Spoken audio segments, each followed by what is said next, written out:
Squiz Kids acknowledges the traditional owners of the lands on which we podcast, the Turrbal and Kombumerri people. Squiz Kids! It's your daily news fix. Fun, free, fresh. Hello and welcome to Squiz Kids Today, your fresh take on what's happening in the world around you. I'm Bryce Corbett. It's Monday, June 23. In Squiz Kids Today, winter solstice with a bang, Rewilding Rwanda's rhinos, Nudie swim in Hobart, and Labubu craze hits fever pitch. That's what's making news, kids style. The Lowdown. Did Saturday feel like a really short day? Did you have a sinking suspicion that the sun rose and fell a little more quickly than usual? Well, that's because it was the winter solstice, the shortest day of the year, or the day of the year with the least amount of daylight. It marks the middle point of the year for us, seasonally speaking, meaning from here until summer, the days will get the teensiest bit longer every day as the weather turns the teensiest bit warmer. In outer space terms, the winter solstice is when the South Pole is tilted at its most acute angle away from the sun. Hence the general chilliness. Conversely, which is a fancy way of saying on the opposite side of things, the North Pole is pointing directly at the sun at this time of year, meaning they have a summer solstice in the Northern Hemisphere and the longest day of the year. And to mark the winter solstice here in Australia, Mother Nature really turned on the winter chill, with record-breaking low temperatures, flurries of snow, dustings of frost, and all-round brrr conditions across the south and east of the country. Meanwhile, the summer solstice lived up to expectations in the northern hemisphere. Record crowds gathered at Stonehenge in England to watch the sunrise, as the longest day of the year there coincided with the hottest day of the year and 33-degree temperatures. Paris was heaving too, with record crowds for the annual Fête de la Musique, where bands and DJs and musicians play on footpaths and town squares all over the city. And across the United States, Americans are bracing themselves for a week of sweltering temperatures as something called a heat dome settles over the continent. And you're going to see and hear lots of news around today about the United States dropping bombs on nuclear enrichment facilities in the country of Iran.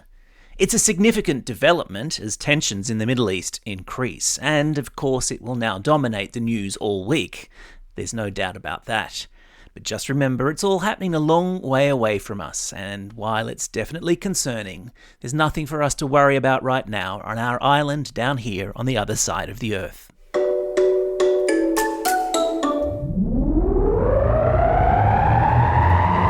Spin the globe. Each day we give the world globe a spin and find a news story from wherever it stops. And today we've landed in Rwanda, a mountainous country in northwestern Africa, famous for gorillas and now famous for rewilding rhinos. Wait, what does rewilding mean? Let me explain. A conservation group in South Africa has been breeding southern white rhinos on a farm. The southern white rhino is an endangered species, and now that they're fully grown and need more space, these rhinos are being transported across the African continent to national parks in different countries, including Rwanda. From captivity to the wild. Rewilding. Some 70 rhinos were bundled up in individual crates, craned onto trucks, deposited into planes and flown north from South Africa to Rwanda, where they have been trucked into their new home, a national park which has a patrol of sniffer dogs keeping poachers away. Poachers are people who illegally hunt animals. It's hoped the rhinos will now flourish in their new home, and with a recent bunch of rewilding rhinos having already had 11 baby rhinos, things are looking pretty good.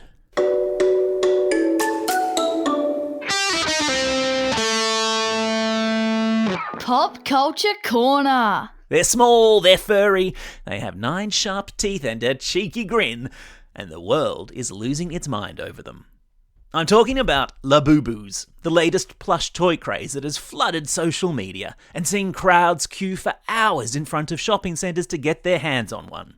Designed in Hong Kong, created in China, the Labubu has shown up on the belts of NBA players, pop stars and celebrities, fueling a pop culture frenzy that rivals the Beanie Babies, Tamagotchi and even Pokemon. It's all part of what's called the blind box toy market. So called because you buy the box without knowing exactly which Labubu is inside it. And get this. Sales of Labubu around the world have topped out at 21 billion Aussie dollars so far. My oh my. Believe it or not. So, we know from the lowdown that the winter solstice has brought some crazy cold weather to us here in Australia. The sort of weather that makes you want to rug up in your warmest clothes and slippers and stay snug inside. Which is why 3,000 people woke at dawn in Hobart on Saturday, took off all their clothes and went swimming in the freezing waters of the Derwent River.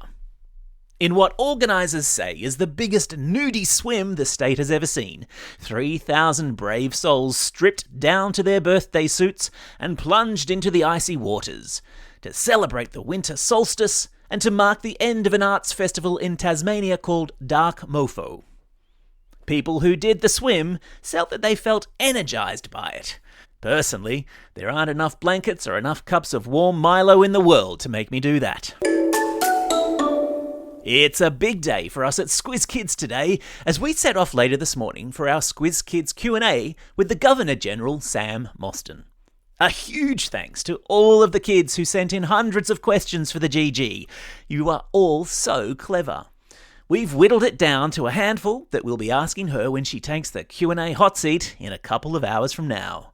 The special podcast will drop next Tuesday, July 1. Mark your diaries, you won't want to miss it. Time for the quiz. This is the part of the podcast where you get to test how well you've been listening. Question number 1. True or false? The winter solstice occurs when the South Pole is at its furthest point from the sun. It is true. Question number 2. Which country in Africa starting with R have more than 70 rhinos bred on a farm been sent to live in?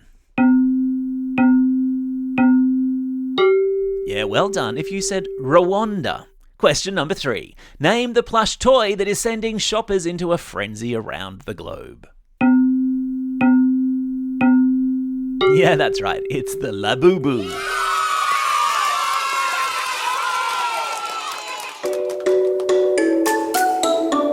Shout-outs. It's Monday, June 23, and this morning we'll see the final tie-breaking championship-winning game played in the NBA as the Indiana Pacers and Oklahoma City Thunder face off to see who will hold the trophy aloft this year. Plus, it's a special day for these Squiz kids celebrating a birthday today and tomorrow. Declan from Oran Park, David from Ashmont, Tohi from Canberra, Oliver from Templestowe, Eve from Blackheath, Aaron from Newcastle, James from Orange, Sidak from Forest Lake, Elsie from Indrapilli, Trevor from Bulwarra, Leo from Scarborough, Jeffrey from Kensington, and Rosie, who's currently road tripping around the Northern Territory. And belated birthday shout-outs today go to Daniil from Cherrybrook, Leah from Gippsland, and Nick from Manly Vale. And today's classroom shout-outs go to Class 4S with Ms Bartlett at St Clement of Rome Primary School in Bulleen, Class 6E with Ms Crawley at Blackburn Lake Primary School, and Class F3 Flower with Ms Massa at the Alefba Farsi School in St Ives. Don't forget, if you've got a birthday coming up and you want a shout-out, or if you're after a classroom shout-out, drop us a line at squizkids@thesquiz.com.au or fill out the form on our website. Well, that's all we have time for. Thanks for listening to Squiz Kids today. We'll be back again tomorrow with a special Squiz the World episode as we hop into the Squiz Kids Superfast Supersonic Jetliner to pay a virtual visit to the country of Cuba. Time to get your salsa on, people. In the meantime, get out there and have a most excellent day. Over and out.